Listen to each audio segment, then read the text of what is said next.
தமிழ் மக்களே வணக்கம். 2004 பாராளுமன்ற தேர்தலில் அறிமுகப்படுத்தப்பட்ட இவிஎம் மிஷின் அப்போது மக்கள் மத்தியிலும் அரசியல் கட்சிகள் மத்தியிலும் ஒரு நம்பிக்கை இல்லாத ஒரு மிஷினாக பார்க்கப்பட்டது. அதை அறிமுகப்படுத்திய தேர்தல் கமிஷன் அரசாங்கத்தின் கைப்பாவையாக இருக்குமோ என்ற அச்சம்தான் காரணம். தேர்தல் கமிஷன் நினைத்தால் தேர்தலின் முடிவை மாற்ற முடியும் என்று அரசியல் கட்சிகள் சந்தேகப்பட்டன.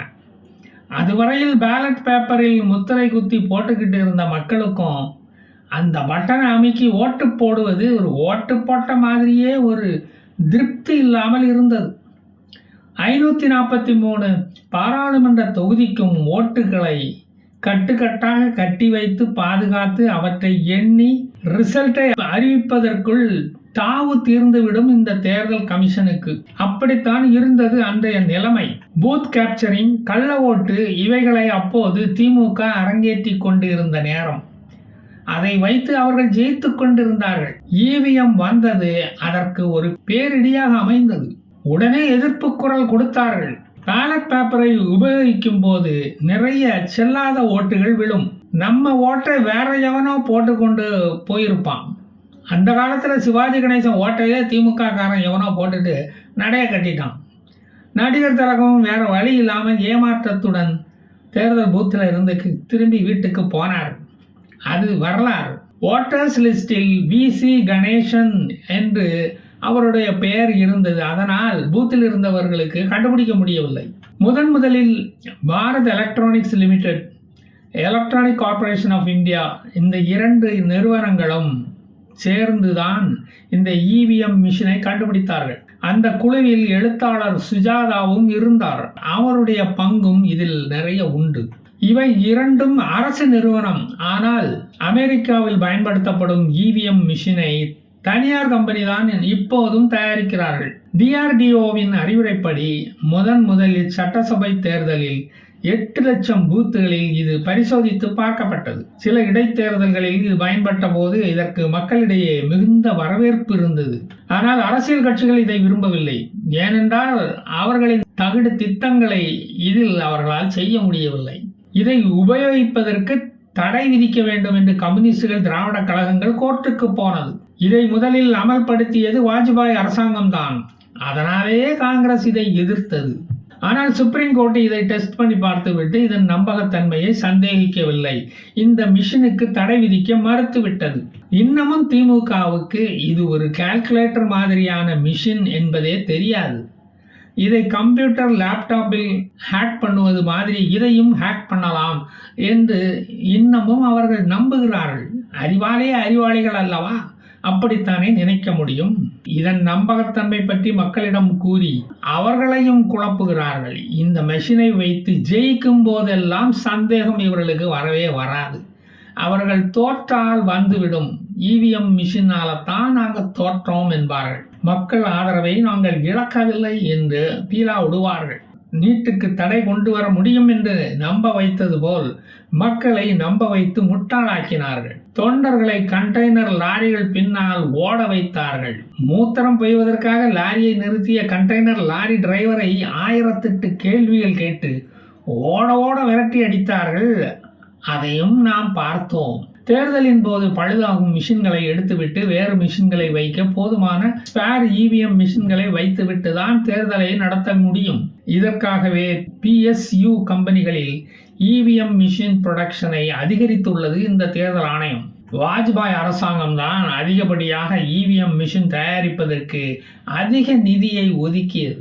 இவிஎம் மிஷின் முதலாக அறிமுகப்படுத்தப்பட்ட போது தேர்தல் கமிஷனுக்கு அது பெரிய சவாலாக இருந்தது. ஏனென்றால் தேர்தல் பணியாளர்களுக்கு இதன் ஃபங்க்ஷனை பற்றி பாடம் எடுக்க வேண்டியது இருந்தது. இதன் ஆபரேஷனை பொதுமக்களுக்கும் விளக்கி சொல்ல வேண்டியது வந்தது.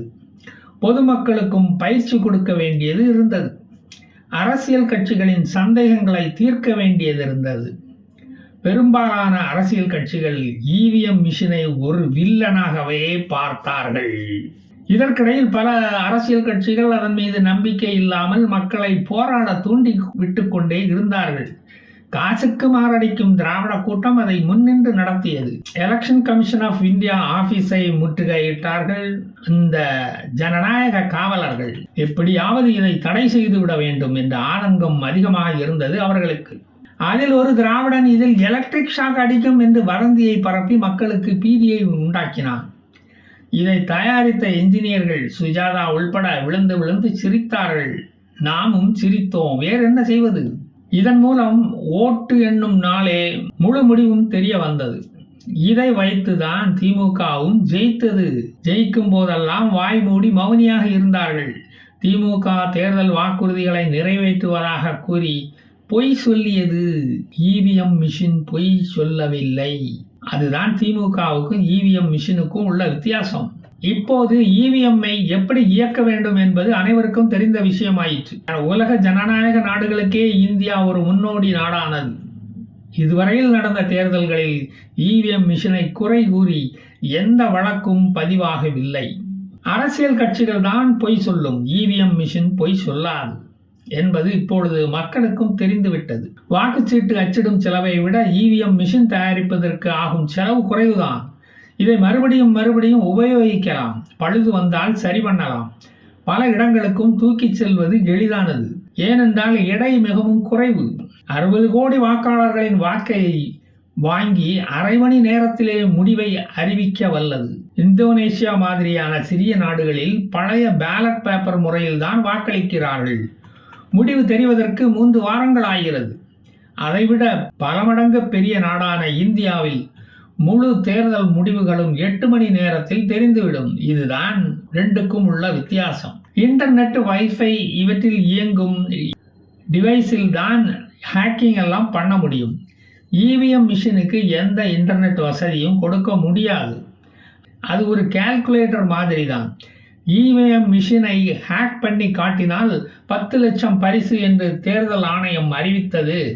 சந்தேகப்பட்ட எந்த நாயும் தேர்தல் ஆணையம் பக்கம் எட்டி பார்க்கவே இல்லையே.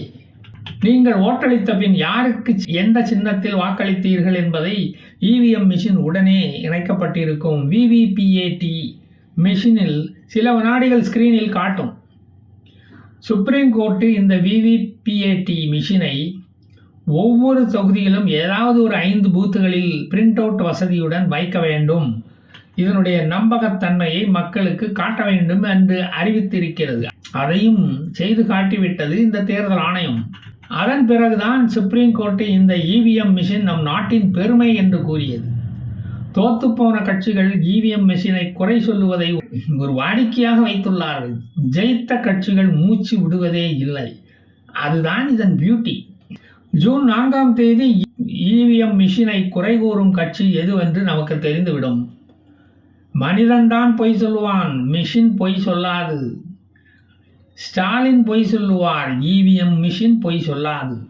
சமீபத்தில் சண்டிகாரில் நடந்த மேயர் தேர்தலில் இவிஎம் மிஷினில் நம்பிக்கை இல்லாமல் சிசிடிவி கேமரா அங்கு என்ன நடந்தது என்று காட்டி கொடுத்து விட்டது. சுப்ரீம் கோர்ட்டு தலையிட்டு முடிவை மாற்றி எழுதியது நம் எல்லோருக்கும் தெரியும். பிறகு அகமதாபாத்தில் உள்ள நேஷனல் இன்ஸ்டிடியூட் ஆஃப் டிசைன் என்ற நிறுவனம் முழு வடிவம் தந்தது. 1982 கேரளா சட்டசபை தேர்தலில் பரிசோதித்து பார்க்கப்பட்டது முதலில். அது உயர் ரக என்ஜினியரிங் பிளாஸ்டிக்கால் உருவாக்கப்பட்டதால் அது எளிதில் உடையாது. உயரமான கட்டடத்தில் இருந்து போடப்பட்டு பரிசோதிக்கப்பட்டது. இவிஎம் மிஷினில் உள்ளது ரீட் ஒன்லி மெமரி, அதாவது ரோம் என்று சொல்லுவோம். உள்ள சர்க்கியூட் போர்டு நீங்கள் போடும் ஓட்டை அதனுடன் இணைக்கப்பட்ட ப்ராசஸிங் யூனிட்டில் ரெக்கார்ட் செய்யும். அதனுடன் இணைக்கப்பட்டிருக்கும் விவிபிஏடி அதை சிறிய ஸ்கிரீனில் உங்களுக்கு காட்டிவிட்டு மறைந்துவிடும். சில வினாடிகள் கழித்து மறைந்துவிடும். இந்த இவிஎம் மிஷினின் விலை வெறும் 5000 ரூபாய் தான். 98 இருந்து இன்று வரை இந்தியாவில் ஜனநாயகத்தை காப்பது இந்த இவிஎம் மிஷின் தான். இதை கண்டுபிடித்த விஞ்ஞானிகளுக்கு தலை வணங்குவோம். இது இந்தியர்களின் ஒரு இண்டிஜீனியஸ் அரிய கண்டுபிடிப்பு. மீண்டும் வருவேன் மோடியை போல. ஜெய் ஹிந்த்.